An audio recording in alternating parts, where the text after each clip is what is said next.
Hi everyone, Shahnaz কিচেনে সবাইকে স্বাগতম জানাচ্ছি আজকের নতুন একটি ভিডিও দেখার জন্য। আজকের ভিডিওটা খুবই কমন একটি রেসিপি, তবে এটার উপকারিতা বলে শেষ করা যাবে না। শাহানা ব্লগ চ্যানেলে 14টি উপকারিতা আছে এই লেবুর শরবত নিয়ে। লেবুর শরবত ছোট বড় সকলেই বানাতে পারি, তারপরেও রেসিপিটা শেয়ার করছি, ভালো লাগলে আমার মতো করে ট্রাই করতে পারেন। আজকে রুহাবজা একটা গ্লাসে থাকবে আর সাদা থাকবে একটা গ্লাসে। কিভাবে খেলে আপনারা অনেক উপকার পাবেন, কিভাবে বানালে দ্বিগুণ টেস্ট হবে, সেরকম একটি রেসিপি ভালোভাবে দেখিয়ে দিচ্ছি। আশা করছি অনেকের কাছে ভালো লাগবে। স্কিপ না করে সম্পূর্ণ ভিডিওর সাথে থাকবেন, তাহলে যে কেউ মজা করে লেবু শরবত তৈরি করে খেতে পারবেন।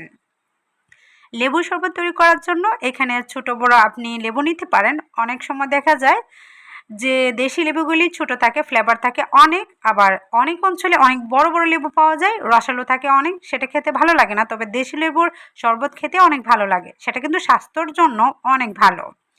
3টি লেবু নিয়ে কেটে নিয়েছি। এখন একটি জগের মধ্যে অর্ধেক পরিমাণ পানি দিয়ে রসটাকে চিপে চিপে নিয়ে নিচ্ছি।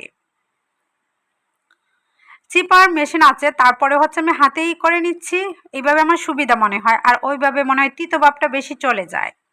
আর লেবুর খোসা ফেলনা নয়, লেবুর খোসা দিয়ে ইচ্ছে করলে বিমও তৈরি করতে পারবেন, লিকুইড বিম তৈরি করা যায়। শাহানা ব্লগ চ্যানেলে অলরেডি সব ভিডিওই শেয়ার করা আছে, তারপরেও এই নতুন চ্যানেলটার মধ্যে নতুন নতুন রেসিপিগুলি শেয়ার করব। আশা করছি আপনারা আস্তে আস্তে সব ভিডিও পেয়ে যাবেন। লেবু শরবত খেলে শরীরের নানা ধরনের উপকার পাওয়া যায়।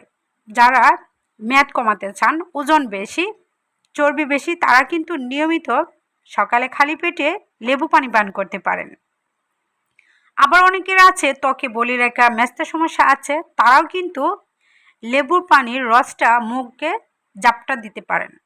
মুখ না ধুয়ে ছিটা যেভাবে দেয় সেভাবে দিতে পারেন।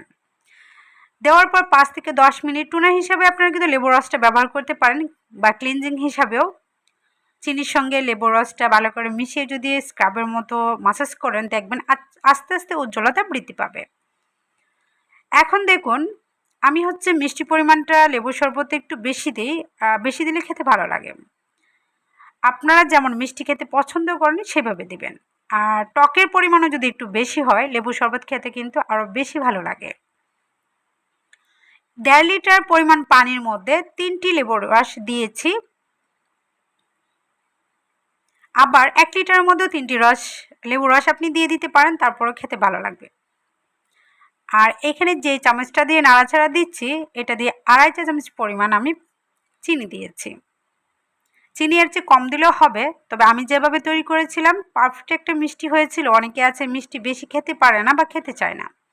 তবে এই শরবত কিন্তু ডায়াবেটিস রোগীদের জন্য নয়। যারা ডায়াবেটিস নাই তারা কিন্তু অনায়াসে খুব মজা করে খেতে পারবে। আর যাদের ডায়াবেটিস আছে তারা কিন্তু এমন শরবত সবসময় স্কিপ করবেন। শুধু লেবুর রস মিশিয়ে খেতে পারলে অনেক ভালো উপকার পাওয়া যাবে। চিনি দিয়ে তো কিছুতেই খাবেন না, এতে ডায়াবেটিসের পরিমাণ আরও বেশি বেড়ে যেতে পারে, শরীরও খারাপ হতে পারে।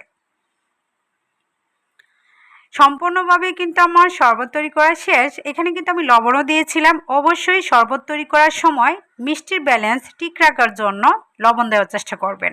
শুধু শরবতে নয়, মিষ্টি খাবারে, যে কোনো খাবারে আপনি লবণ দেবেন, তাহলে খেতে দ্বিগুণ টেস্ট হয়। অনেকে অঞ্চলে আছে লবণ খেতে পারে না বা লবণ মিষ্টিতে খেতে চায় না, অবশ্যই লবণ খাবেন।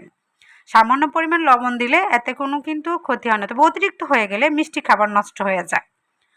এখন একটি গ্লাসে ভরপুর 1 চা চামচ পরিমাণ আমি রুহাবজা দিয়ে দিচ্ছি। এটা একেবারে অপশনাল, আপনি যদি চান টেস্ট বাড়িয়ে খাওয়ার জন্য তাহলে দিতে পারেন। এই রুহাবজা দেওয়ার কারণে খাবারের টেস্ট দ্বিগুণ আসবে, ফ্লেভার আসবে, আর খেতে অনেক ভালো লাগবে। 2টি কালারে আমি তৈরি করে নিয়েছি। যারা শরবত প্রেমিক, আমার মতো মিষ্টি শরবত খেতে পছন্দ করেন, তারা অবশ্যই এভাবে তৈরি করে খাবেন, দেখবেন অনেক মজার হয়। কেমন লাগলো আজকের এই শরবত রেসিপিটা অবশ্যই কমেন্ট বক্সে কমেন্টে জানাবেন। কেমন রেসিপি পেতে চান আপনাদের মতামত জানিয়ে দিবেন। আপনাদের কমেন্টের উপর ভিত্তি করে রেসিপিগুলি শেয়ার করার চেষ্টা করব। আজকের মতো বিদায় নিয়ে নিচ্ছি। সবাই ভালো থাকবেন, সুস্থ থাকবেন, সবাই সবার জন্য দোয়া করবেন। আল্লাহ হাফেজ।